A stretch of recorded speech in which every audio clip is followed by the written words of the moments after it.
कहते हैं किसी नेता के कद को समझना है तो उसकी अंतिम यात्रा में उमड़े जन सैलाब को देखना चाहिए, उसकी आखिरी यात्रा में मायूस चेहरों को देखना चाहिए, आंखों से टपकते आंसुओं को महसूस करना चाहिए। उसी से नेता के कद का अंदाजा लगाया जा सकता है। और अजीत पवार के इस अंतिम यात्रा में जो जन सैलाब उमड़ा, बारामती के घर का एक एक सदस्य उमड़ा, और सिर्फ बारामती नहीं, महाराष्ट्र के कोने कोने से वो लोग आए जिन्होंने कभी ना कभी अजीत पवार के साथ काम किया या जिनकी समस्या को अजीत पवार ने कभी ना कभी सुलझाया।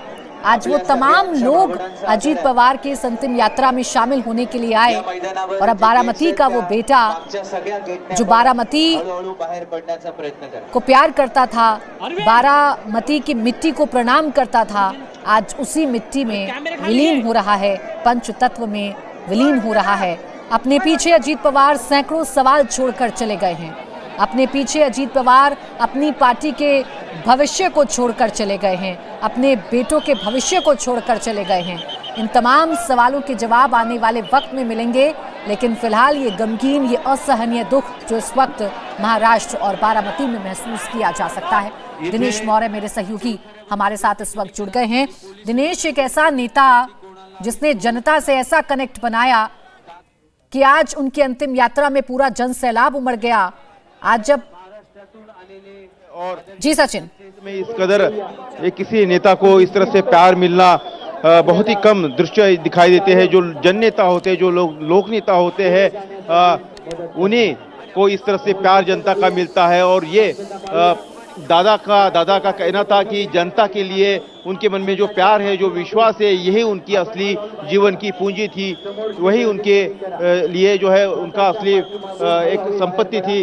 अजीत दादा पवार हमेशा ये बात जो कहते रहते थे। इस वक्त आप मंच पर भी देख पाएंगे कि तमाम जो अब बड़े नेता है, केंद्रीय गृह मंत्री अमित शाह से लेकर महाराष्ट्र के तमाम मंत्री, अलग अलग पार्टी के नेता, वो तमाम नेता जो है अजीत पवार और उनके परिवार, पवार फैमिली से मिलकर अब आगे प्रस्थान के लिए जा रहे हैं। तो दूसरी तरफ जो है ये देखिए, अजीत पवार के परिवार को उनके दोनों बेटे जो है जय पवार और पार्थ पवार सामने देख पाएंगे कि जनता का आशीर्वाद और धन्यवाद अदा कर रहे हैं, जनता का आशीर्वाद मांग रहे हैं। दोनों की आंखें नम है, पूरे परिवार की आंखें, उनके बेटों की आंखें नम है। शांति बनाए रखने की अपील कर रहे हैं लोगों से, क्योंकि लोग जो चाहते हैं कि अपने लाडले नेता जो है अजीत पवार इनके अंतिम दर्शन कर पाए, इसलिए बैरिकेड जो है वो तोड़कर फांदकर जो है आगे बढ़ने की कोशिश कर रहे हैं, लेकिन पुलिस ने उन्हें रोक कर रखा है। जय पवार और पार्थ पवार, अजीत पवार के दोनों बेटे जो है जनता से,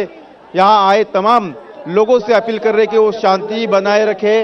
और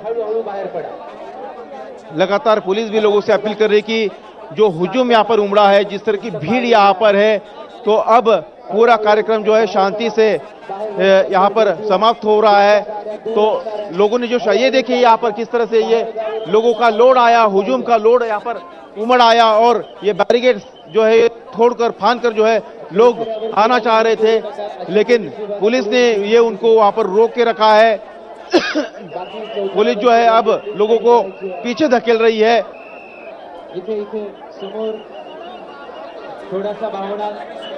लोगों की भावनाएं जो है वो काफी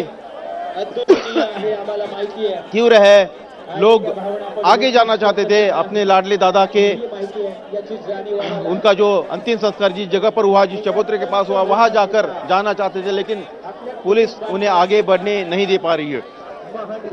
अजीत पवार तो अब पंचतत्व में विलीन हो चुके हैं, लेकिन अब महाराष्ट्र की राजनीति में सवाल यह है कि आखिर अजीत पवार की जो राजनीतिक विरासत है, उस विरासत का वारिस कौन होगा?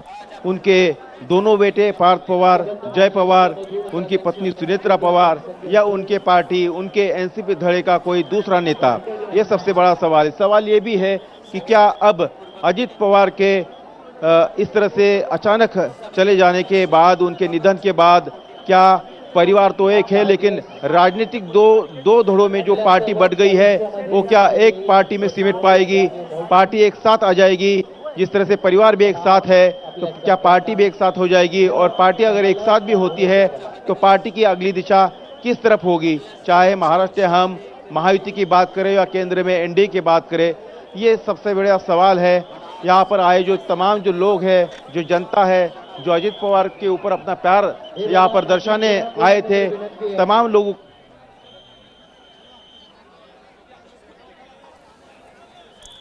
तो ये जनता का प्यार ही है कि जब नेता पंचतत्व में विलीन हो रहा है तो उसकी मिट्टी को छूने के लिए जनता आगे बढ़ने की कोशिश कर रही है, भावुक हो रही है। हालांकि अजीत पवार के दोनों बेटों ने जिम्मेदारी संभालते हुए जनता का धन्यवाद भी किया, हाथ जोड़कर ये बताया कि हम बहुत अभिभूत हैं, आप पिता की आखिरी यात्रा में शामिल हुए और सबको पीछे रहने के लिए कहा गया है। पुलिस भी पूरी जिम्मेदारी संभाल रही है, लेकिन यही एक नेता का कद होता है दिनेश, जो आज हम देख रहे हैं विद्या प्रतिष्ठान के इस मैदान में कि अजीत पवार क्या थे महाराष्ट्र और बारामती के लिए।